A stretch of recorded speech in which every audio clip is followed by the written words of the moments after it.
Hi అండి, అందరికీ KG టమాటాలండి సన్నగా తరుక్కొని ఒక అరసాలు ఉప్పు పోసుకొని కలుపుకొని ఒక స్పూన్ పసుపు వేసుకొని ప్లాస్టిక్ డబ్బాలో పెట్టుకోవాలండి.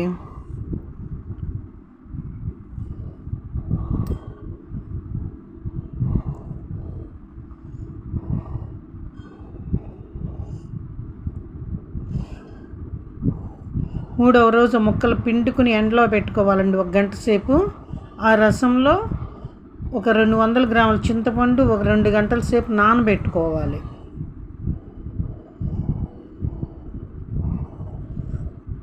మెంతులు 1 గరిటె, ఆవాలు 1 గరిటె అండి. మెంతులు వేగిన తర్వాత మెంతుల్లో వేసుకోవాలి ఆవాలు. ఆ వేడికి బాగా మెత్తగా అవుతుంది మిక్సీ బట్టి పక్కన పెట్టుకోవాలి.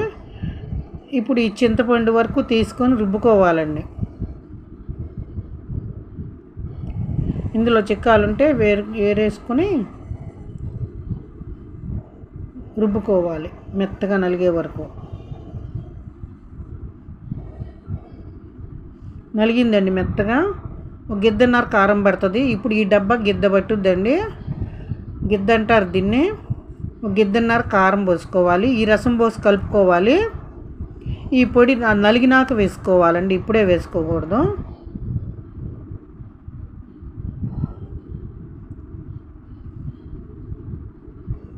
ఒక 5 నిమిషాలు మెత్తగా నలగాలండి దీన్ని. ఇది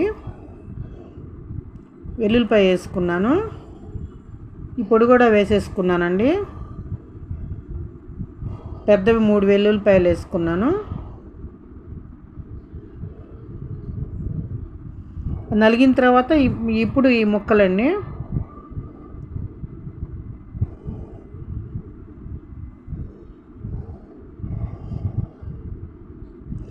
కొందరు ముక్కలుగానే ఉంచుకుంటారు, కొందరు కొంచెం అట్ట తొలికి కనపడితే చాలు, లేకపోతే మొత్తం నలిగేటట్టయినా తిప్పుకుంటారు కొందరు.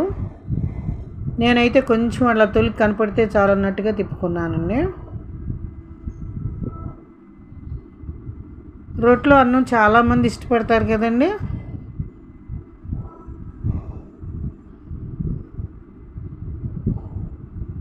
భలే టేస్టీగా ఉంటుందండి ఈ రోట్లో ముద్దలు.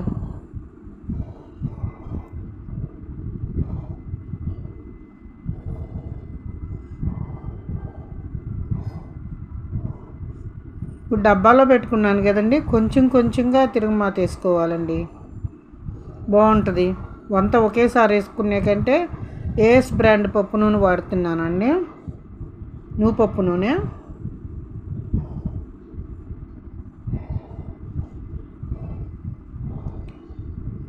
ఎండుమిర్చి వేసుకోవాలి. ఫస్ట్ శనగపప్పు, మినప్పప్పు, ఆవాలు, జీలకర్ర, 4 వెల్లుల్లి రెబ్బలు, కరివేపాకు. పసుపు ముక్కల్లో వేసుకున్నాం కదండి, అందుకని ఇప్పుడు వేసుకోలేదు. వేసుకుంటే వేసుకోవచ్చు. ఒక 10 వరకు వెల్లుల్లి రెబ్బలు వేసుకున్నాను చితగొట్టుకొని. పొట్టేమి శుభ్రంగా తీయాల్సిన అవసరం లేదు, భలే మంచి స్మెల్ వస్తుందండి.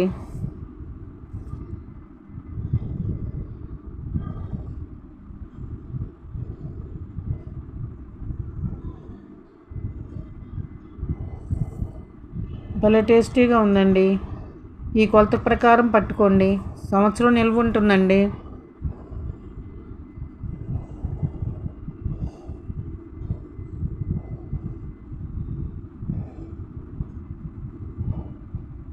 పచ్చళ్ళకి ఏఎస్ బ్రాండ్ పప్పు నూనె చాలా బాగుంటుందండి. పచ్చళ్ళు మంచి టేస్ట్ వస్తాయి.